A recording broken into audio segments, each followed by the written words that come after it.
Hi friends, yummy ഫുഡിലേക്ക് എല്ലാവർക്കും സ്വാഗതം.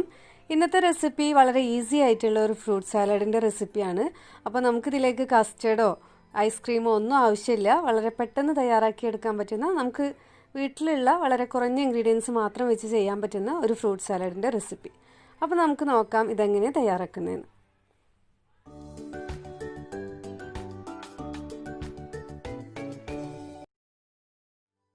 അടികട്ടിയുള്ള ഒരു പാത്രം തന്നെ എടുക്കുക. അതിലേക്ക് 3 ടേബിൾ സ്പൂണോളം കോൺഫ്ലോർ ചേർത്തിട്ട് നന്നായിട്ടൊന്ന് വറുത്തെടുക്കുക.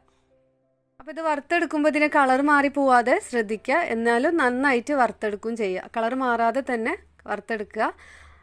അതിനുശേഷം ഇതിലേക്ക് 500 ml പാല് ചേർത്ത് കൊടുക്കുക. പാല് ചേർക്കുമ്പോൾ എപ്പോഴും ഫുൾ ഫാറ്റ് മിൽക്ക് തന്നെ ചേർക്കുക.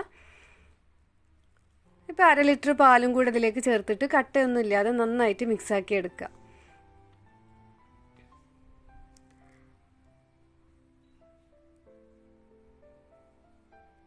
നന്നായി മിക്സായി കഴിഞ്ഞാൽ നമുക്കിതിലേക്ക് മധുരത്തിന് വേണ്ടിയിട്ടുള്ള പഞ്ചസാര ചേർത്ത് കൊടുക്കുക. ഞാനിപ്പോൾ 1/2 കപ്പ് ചേർത്തിട്ടുണ്ട്. അപ്പോൾ നിങ്ങൾക്ക് കണ്ടൻസ് മിൽക്ക് ചേർക്കണം എന്നുണ്ടെങ്കിൽ ചേർക്കുക. ഒന്നുകൂടെ ടേസ്റ്റ് കൂടുതലായിരിക്കും. ഞാനിപ്പോൾ വളരെ എളുപ്പത്തിൽ ഈസി ആയിട്ട് കുറഞ്ഞ ഇൻഗ്രീഡിയൻസ് വെച്ച് ചെയ്യുന്നതുകൊണ്ടാണ് കണ്ടൻസ് മിൽക്ക് ചേർക്കാത്തത്. ഇനി ഇതിലേക്ക് 1/2 ടീസ്പൂണോളം വാനില എസൻസ് ചേർത്ത് കൊടുക്കുക. അതുകൂടെ നന്നായിട്ട് മിക്സാക്കി എടുക്കുക. ഇനി ലോ ഫ്ലെയിമിൽ തന്നെ വെച്ചിട്ട് നന്നായിട്ട് ഇളക്കിക്കൊണ്ടേ ഇരിക്കുക. ഇനി ഇത് തിക്കായി കഴിഞ്ഞാൽ ഫ്ലെയിം ഓഫ് ചെയ്യുക. ഫ്ലെയിം ഓഫ് ചെയ്തിട്ട് ഒരു പാത്രത്തിലേക്ക് മാറ്റിയിട്ട് ചൂടാറി കഴിഞ്ഞാൽ നമുക്ക് ഫ്രിഡ്ജിലേക്ക് മാറ്റാം. ഇനി ഫ്രിഡ്ജിൽ ഇരുന്നിട്ട് നന്നായി തണുത്തതിന് ശേഷം മാത്രം ഫ്രൂട്ട്സ് നമുക്ക് ചേർത്ത് കൊടുക്കാം. അപ്പോൾ ഞാനിപ്പോൾ ഒരു ബൗളിലേക്ക് മാറ്റിയിട്ടുണ്ട്. ചൂടാറി കഴിഞ്ഞാൽ ഇത് ഫ്രിഡ്ജിലേക്ക് മാറ്റും ചെയ്യാം. ഇനി നമുക്കിതിലേക്ക് വേണ്ട ഫ്രൂട്ട്സ് ഒക്കെ ഒന്ന് റെഡിയാക്കി എടുക്കണം. അപ്പോൾ നമുക്ക് ഇഷ്ടമുള്ള ഏത് തരം ഫ്രൂട്ട്സും ഇതിലേക്ക് ഉപയോഗിക്കാം. ചെറിയ കഷ്ണങ്ങളാക്കി മുറിച്ചെടുത്താൽ മതി. ഞാനിപ്പോൾ ഒരു അനാർ എടുക്കുന്നുണ്ട്, ഒരു ആപ്പിൾ, 2 പിയർ, 2 പഴം, പിന്നെ ഒരു മാങ്ങയും കൂടെ എടുക്കുന്നുണ്ട്. പിന്നെ കുറച്ച് മുന്തിരിയും കൂടെ ചേർക്കുന്നുണ്ട്. നമ്മൾ ഫ്രിഡ്ജിൽ സെറ്റാകാൻ വെച്ചത് നന്നായിട്ട് തണുത്ത് വന്നിട്ടുണ്ട്. അതിലേക്ക് നമ്മൾ അരിഞ്ഞു വെച്ച ഫ്രൂട്ട്സൊക്കെ ഒന്ന് ചേർത്ത് കൊടുക്കുക.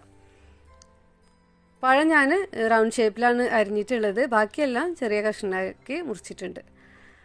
ഇതെല്ലാം കൂടെ ഇതിലേക്ക് ചേർത്തതിന് ശേഷം മിക്സാക്കി എടുക്കുക.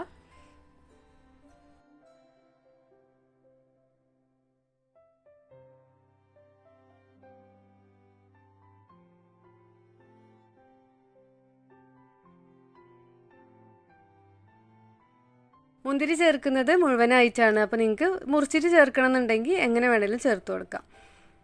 അപ്പോൾ ഇത്രയേ ഉള്ളൂ നമ്മുടെ ഫ്രൂട്ട് സാലഡിൻ്റെ പണി.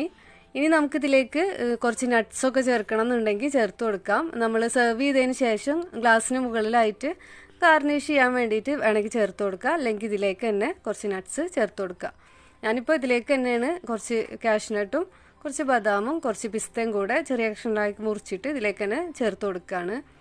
അല്ലെങ്കിൽ നിങ്ങൾക്ക് ഗ്ലാസ്സിലേക്ക് ഒഴിച്ചതിന് ശേഷം അതിന് മുകളിലായിട്ട് ഇട്ട് കൊടുത്താലും മതി. ഇതെല്ലാം കൂടെ ഒന്നുകൂടെ മിക്സ് ചെയ്തിട്ട് നമുക്കിത് സെർവ് ചെയ്യാം.